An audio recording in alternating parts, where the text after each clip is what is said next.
Well, welcome to today's edition of Pandemic Parenting. Again, this week, Noah and I came together. We have some a great topic for us today. Just thinking about how to parent well in the midst of everybody being home all together for a long period of time. And so we know that things come up in those times. So and they have. And so last week, if you recall, we talked about volume and just communication in the home. And so today we're going to introduce just a little bit of a different topic, but certainly overlaps a little bit. And it's the issue of conflict. Any home at this point in time is, if there's more than one person, there's going to be some level of conflict. And so I know in my house with kids, there's conflict quite frequently, and that's kind of been a constant thing throughout the pandemic quarantine time here, and so it's not super abnormal, but we just want to help you think through the issue of conflict today. Yeah, and my kids are all grown and out of the house, but that doesn't mean my house is conflict-free.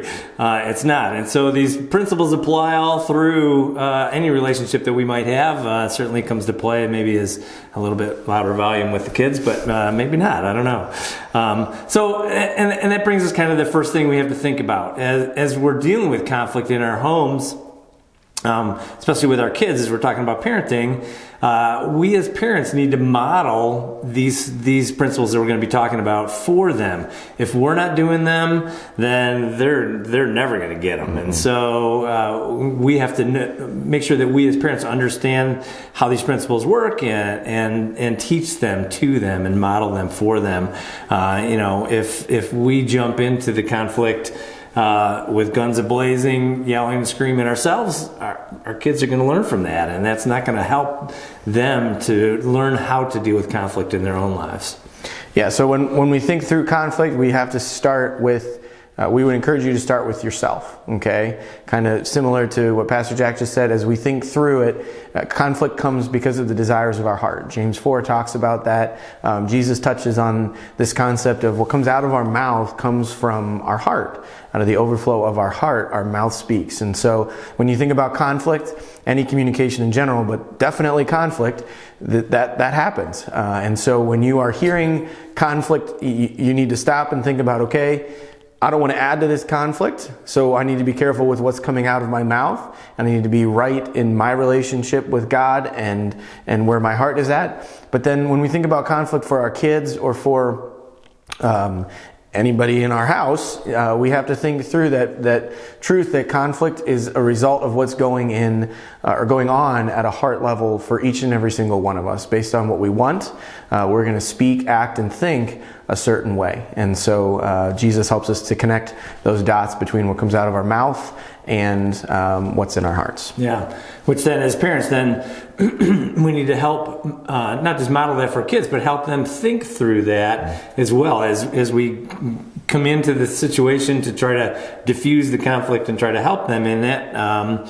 We want to be asking them good questions that are heart focused. Like Johnny, what were you wanting when you just smacked your brother? What was going on in your heart?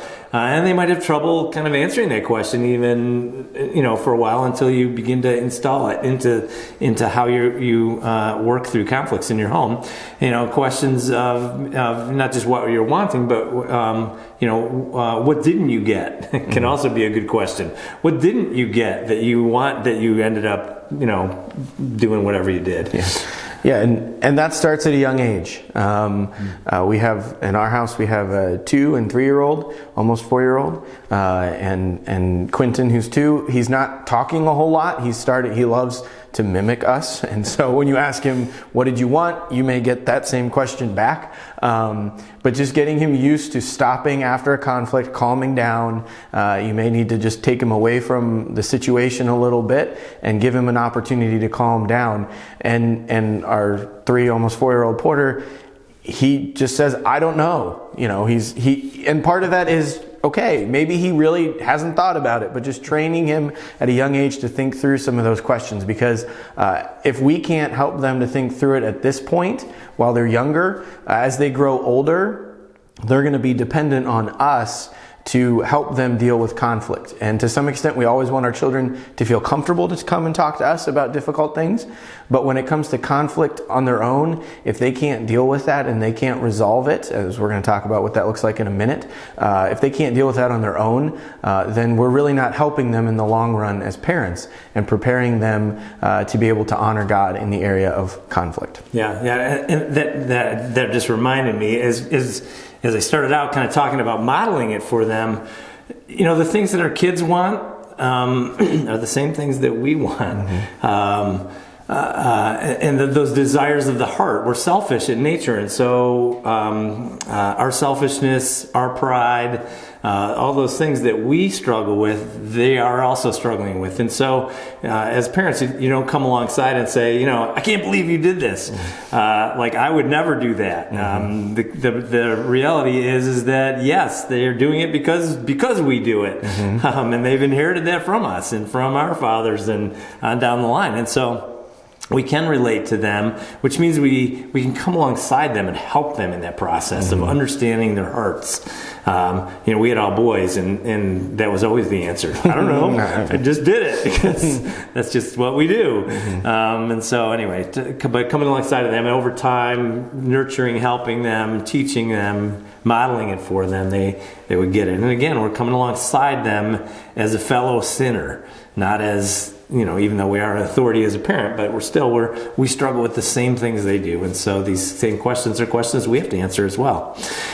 So we take that then and we talk about not only out of the heart the mouth speaks, but the ultimate goal of resolving conflict is reconciliation, is restoring the relationship. I mean, that's the gospel.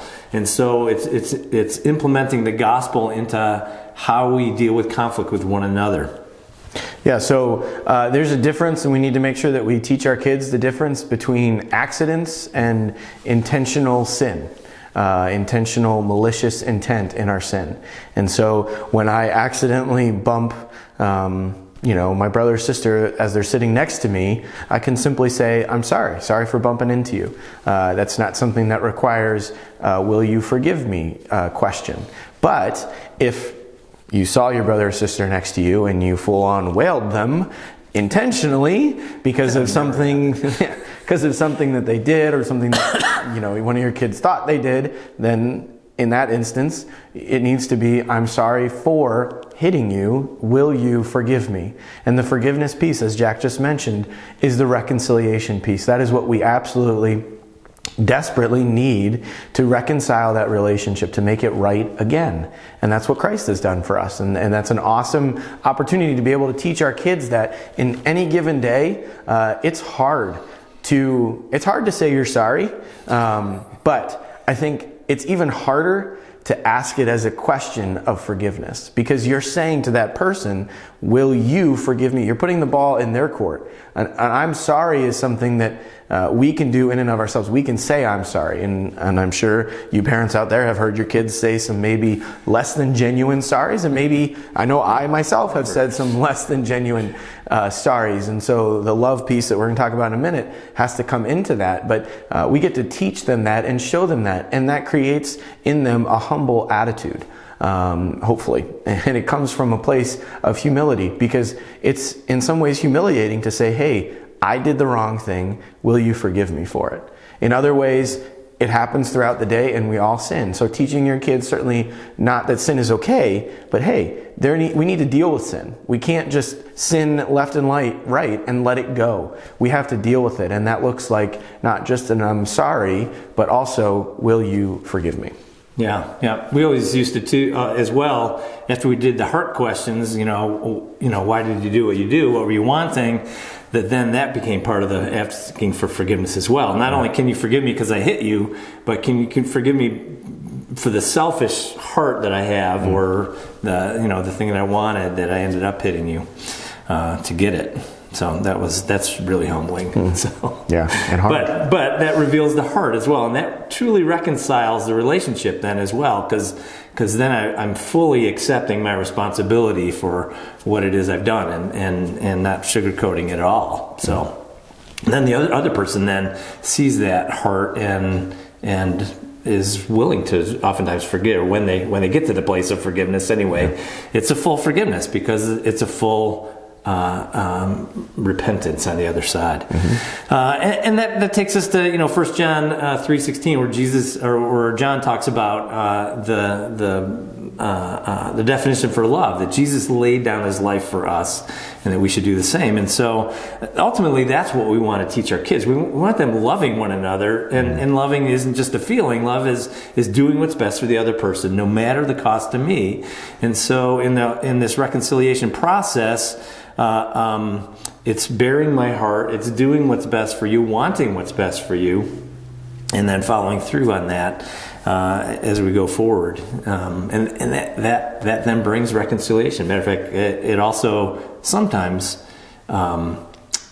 keeps the next conflict from happening. Because they're already recognizing their heart and wanting what's best for the person. That prevention piece, and that's the gospel. I mean, that's at the bottom line. This is what we're taking our kids back to, that every time sin happens, and even when sin's not happening, we have to see conflict as a form of opportunity. We don't want conflict. I don't wake up in the morning and say, man, I really hope my kids fight a lot today so I can talk about the gospel all day. But the reality is that as they do that, we have an opportunity to continue to take them back to, hey, you've sinned here in this one area. You are a sinner in need of a Savior. You are a sinner in need of love. And you have an opportunity to reach out and to show love now, even though you've made a mistake and you've sinned against your brother or sister. And so that's just communicating to them what Christ has done for them. And they get to extend and ask for forgiveness for their brother or sister. And again, show a picture of what Christ has done for us. So that's just a little bit. Again, we're just skimming the surface here today like we did last week in this area of conflict.